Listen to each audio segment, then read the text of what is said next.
all these terrorists and fires and earthquakes and tsunamis appear.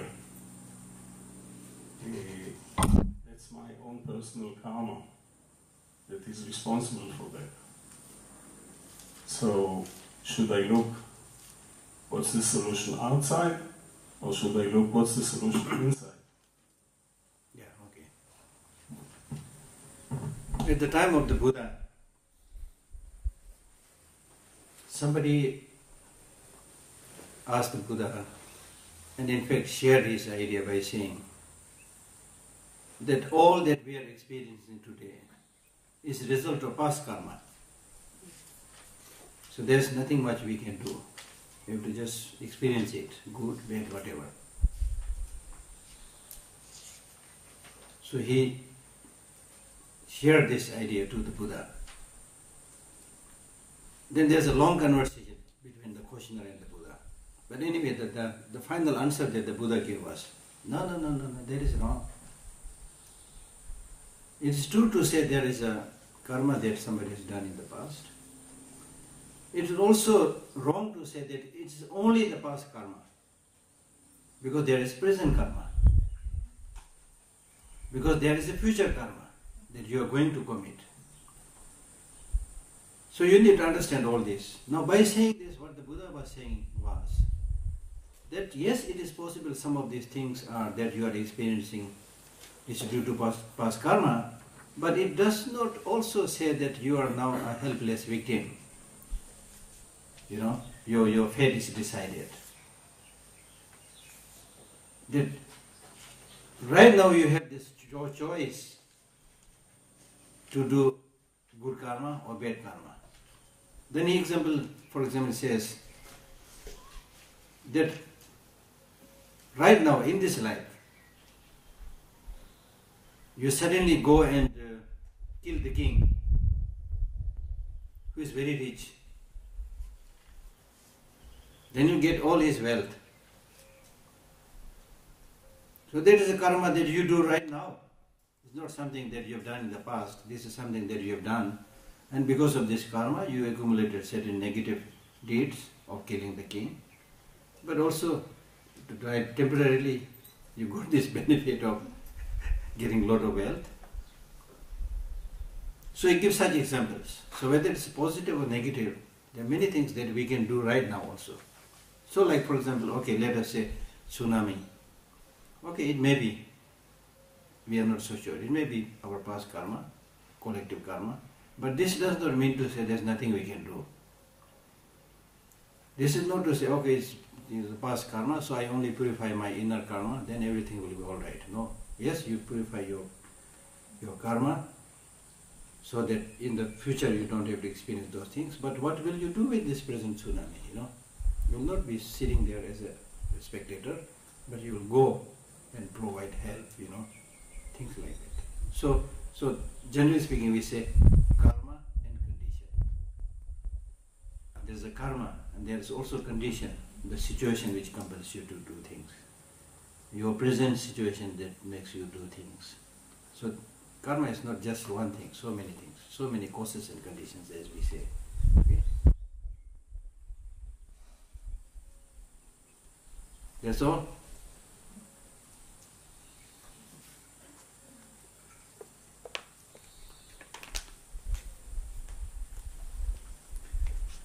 Then the text is saying that you should not only accumulate the favorable causes and conditions for positive karma, but you should also get rid of those actions which is not favorable for positive karma. And he gives some examples by saying,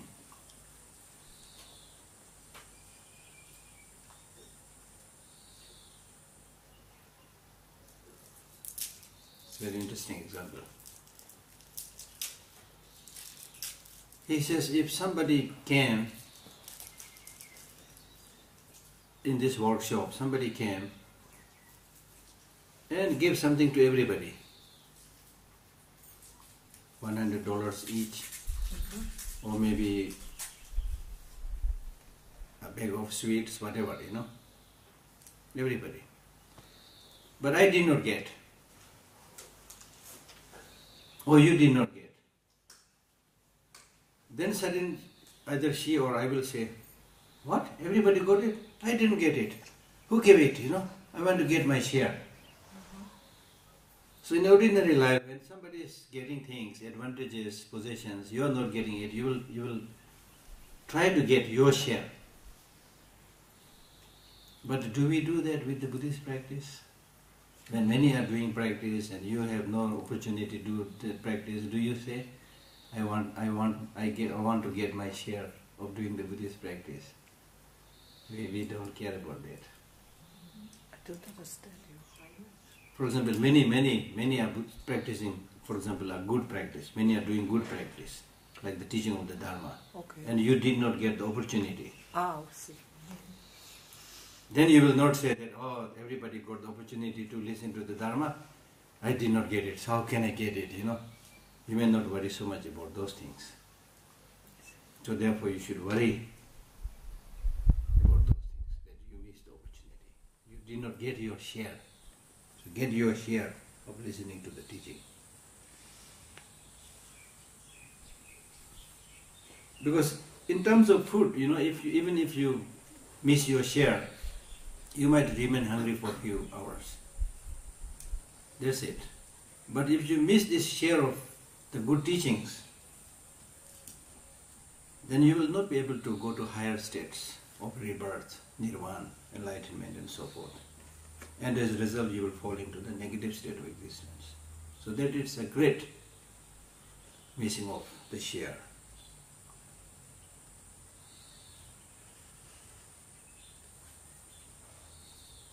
Then he says, don't act like a madman or madwoman. Somebody who is haunted and mad and crazy, because they are, as I said this morning, because they are insane and mad, they will end up doing all those things that are harmful to oneself. Okay? Because their mind is not functioning. So he says, sometimes we ordinary people also look like that madman. Because they are totally obsessed with the pleasures just of this life. I'm not saying happiness, pleasures. We are a group of pleasure-seeking people, you see. And what is mostly available in the market is increasing your pleasure, or giving you, not necessarily increasing, but giving you fleeting pleasures. Not so much about giving you long-lasting happiness. So long as you are able to get this, enjoy this pleasure, we just close our eye for long-term peace and happiness. We close our eye. And then say, I'm enjoying my life. I can enjoy all these pleasures. I don't care whether there is a future life or not. So you act as if you are a very brave person. I don't care what is going to happen. But the day you start suffering, the day you start getting problems, then it will be too late. You see?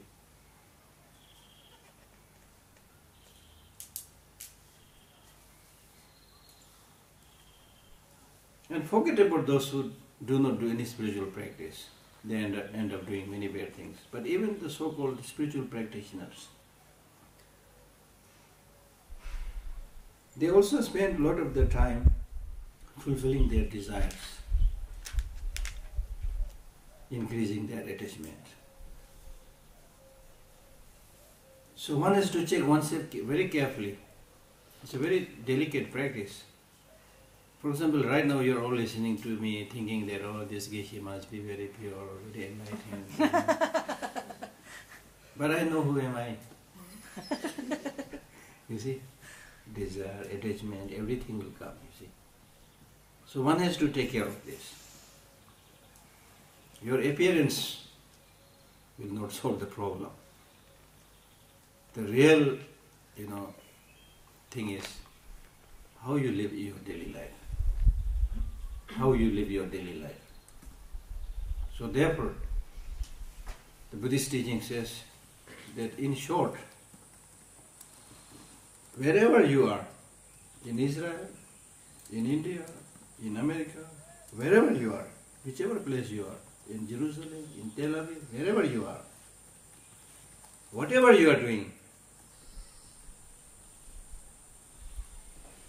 the most important question that you need to ask is, what is the state of my mind now? What is the condition of my mind now? Is it positive? Is it negative? Wherever you are, whatever you are doing, ask this question. Then if you find your mind negative, destructive, recognize that and change it. If you find your mind positive, compassionate, loving, sustain it, nurture it. That's called real Dharma practice. It's not so much changing the cloth or learning a text. I mean, this might help you a little bit, but the most crucial thing is how you really are able to live your life, how much compassion and care you have for others. Okay? These are the important factors that one is to remember. So don't live like a mad person.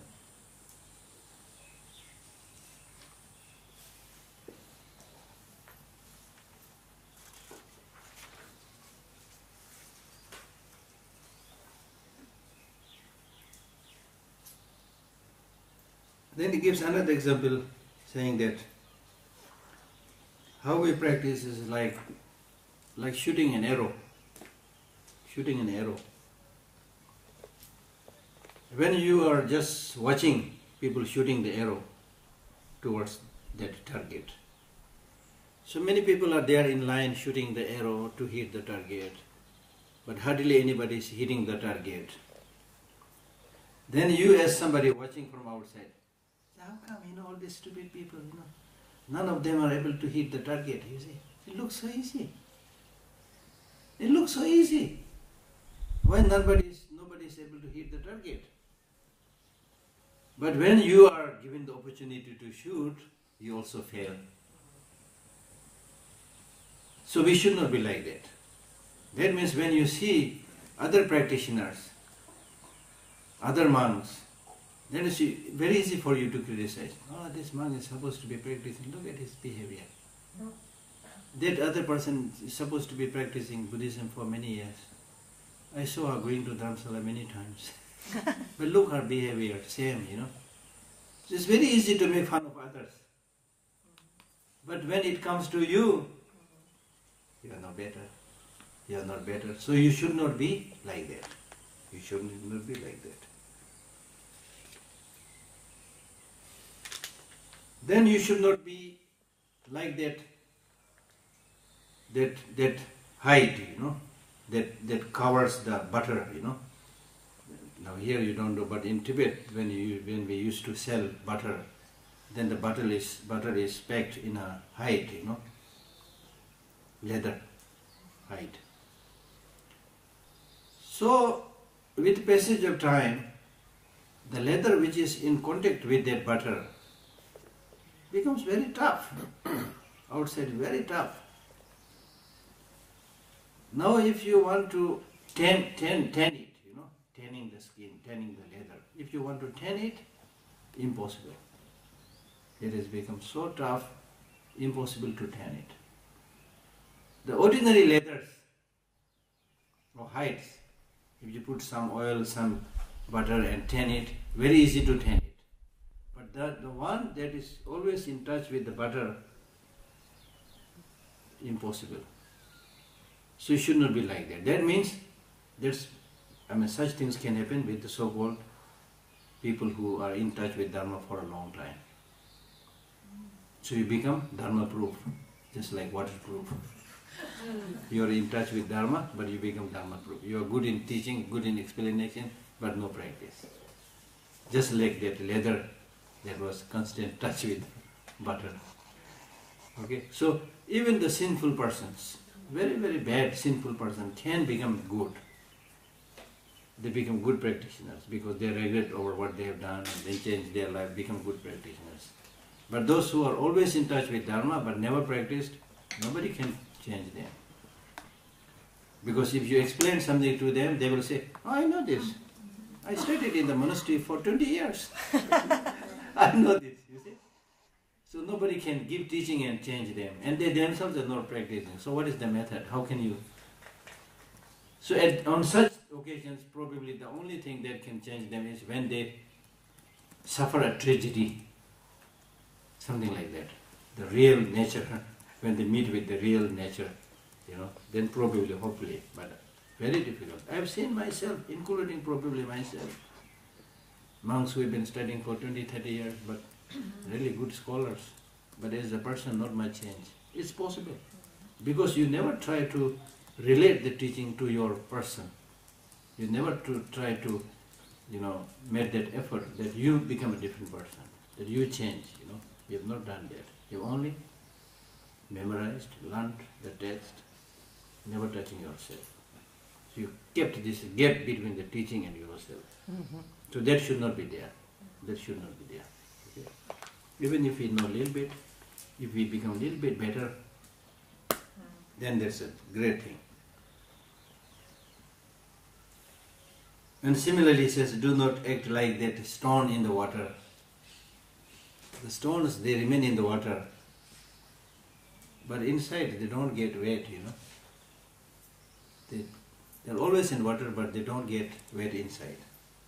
So you keep in touch with Dharma all the time, but not improving like the stone in the water.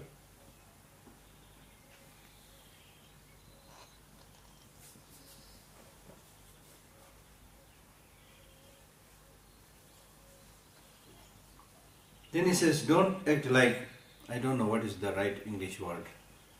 Sometimes I use this word called purblind. Purblind. I don't know whether this is the right translation, but the meaning, you listen to the meaning, you will understand.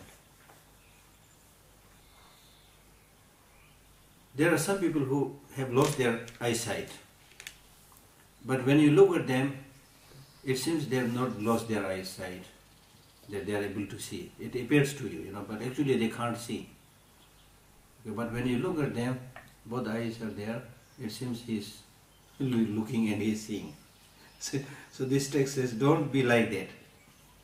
Don't be like that. That means there are some people who are so intelligent, clever in, not so important things, that sometimes it looks like that what other people cannot see with their eye, they're able to see those things with their leg. I mean, this is just a remark, So they're extraordinarily intelligent, clever in seeing those things which are not important. But actually they are like those blind people who looks like they are seeing but not seeing. So therefore what must be seen, like some of these great practices, what is really harmful to you this life, what is harmful to you for many lives to come. These things are very important to be seen, but these people don't see those things. So therefore, the problem, not only with these people, but the problem with all of us is, normally we see what we want to see. We don't see what we should be seeing.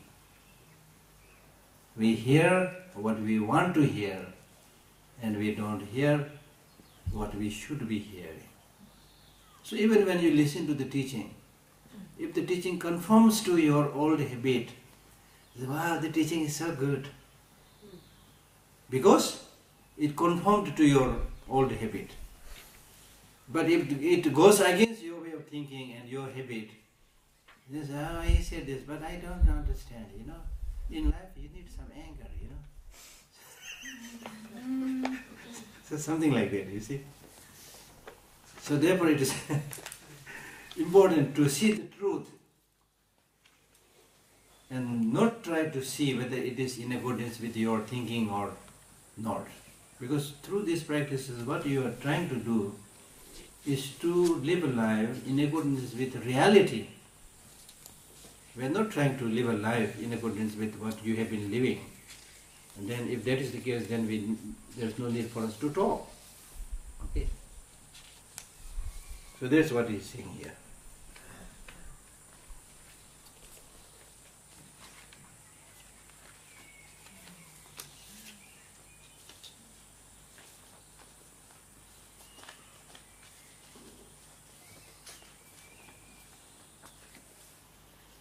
Then there is also a story that somebody wanted to use some magical power to change somebody into a donkey. Somebody wanted to use a magical power to change somebody into a donkey. This is just a story. But in that process, when he was trying to do that, probably he made a mistake. And instead of being able to change that other person into a donkey, he himself became a donkey. So by this example, what this master wants to teach us is, so just like this magician or person who was trying to make others donkey and become donkey, we, in our life, we engage in all kind of cunningness, deceitfulness, manipulation, to dupe others, to cheat others, for one's own happiness and peace. You don't hesitate engaging in corruption, exploitation, bully, and so forth. So just like this magician, while you are trying to deceive and cheat and manipulate others for your personal happiness and peace, but what you get is the other way around. You become donkey. You become donkey. That means you don't get that peace and happiness, but you get cheated by others. You get deceived by others. You get exploited by others because of your wrong karma. Okay? So don't be like that. That's why Shantideva in his Bodhicharyavatara says that even though we have this wish to remove suffering, but we end up always chasing after suffering, because we keep on accumulating the causes and conditions for suffering. Even though we want happiness, but because of ignorance, we destroy the causes and conditions for happiness as if they were our enemy. So therefore we don't get the needed peace and happiness. What we get is suffering and problems because of ignorance.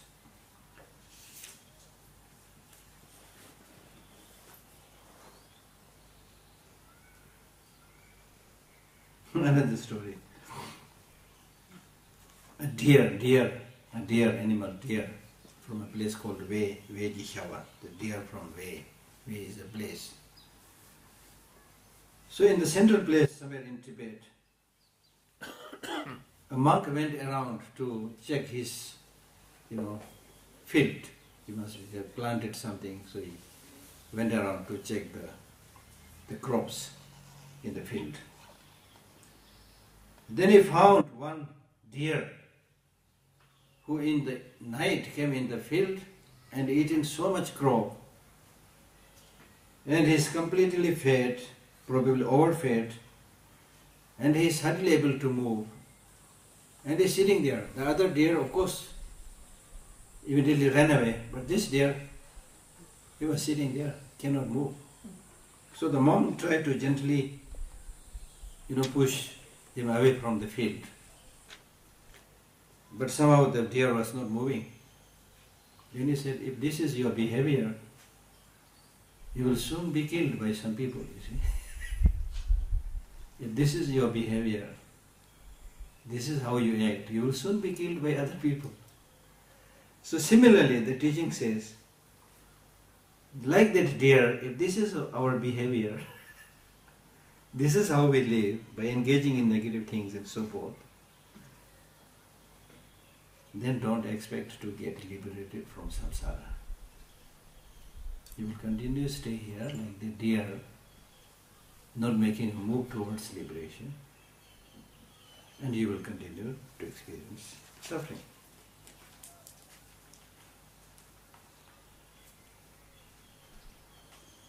So therefore, in terms of doing these spiritual practices, what is really important is that from your own side, there should be a lot of enthusiasm and interest, wish to learn things. And if you don't have that interest, appreciation, then even if other people push you, you will not make a move. And he gives another example by saying that, for example, let us say a goat or horse, somebody. To these animals you want to give water, but the animal is reluctant to drink water. The animal doesn't want to drink water. So in order to give water, sometimes you push them, put their mouth in the water. So even when you push their head and put their mouth in the water, not only they will not drink water, but even the little bit of water that is here, they will throw it away. So similarly, from your side, if you don't have that interest towards spiritual teachings and Dharma, not only you will not listen to the teaching or study Dharma books, but even the little bit you hear from here and there, you will throw it away. So there should be interest from your own side.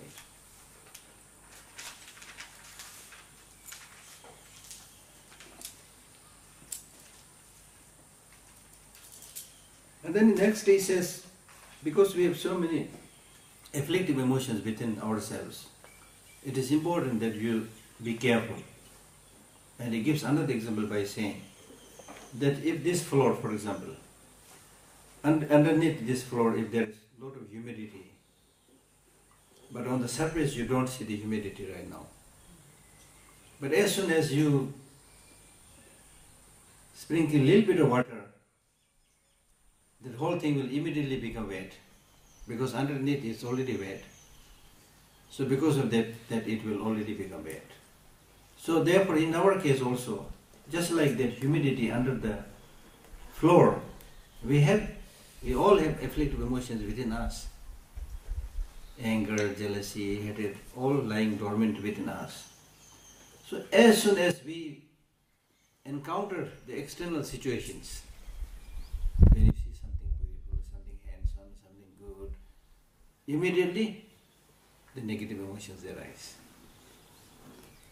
So therefore you have to be careful. Okay. Careful means our five senses engage into the five sensual objects. Your eye wants to see the most beautiful thing.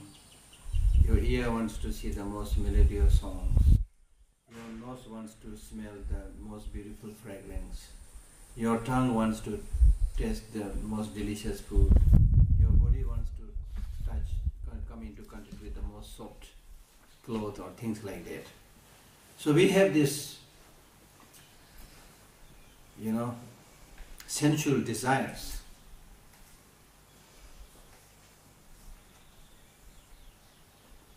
So therefore, most of the time we spend our life fulfilling our sensual desires, the needs of the senses.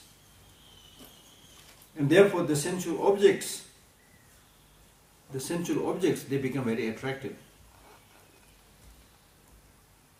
Today we say we are all busy.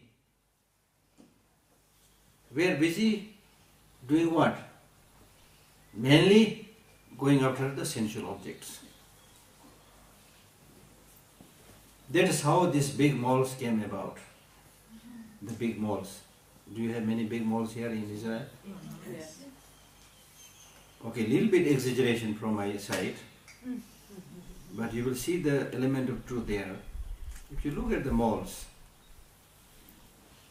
you will get some idea. Probably these people who start the business, who started the mall, they know our weakness. Yes, of course. They know our weakness. Our weakness is that we are very attracted to the five sensual objects. Okay? So accordingly, they started the mall. So the first floor is fragrance. Made from this flower, that flower, you sprinkle it to your body. So the first floor, am I right? Most of the malls, I visited malls also, so I know, not here but some other places. So I know that most of the malls, they have one floor, mostly fragrance.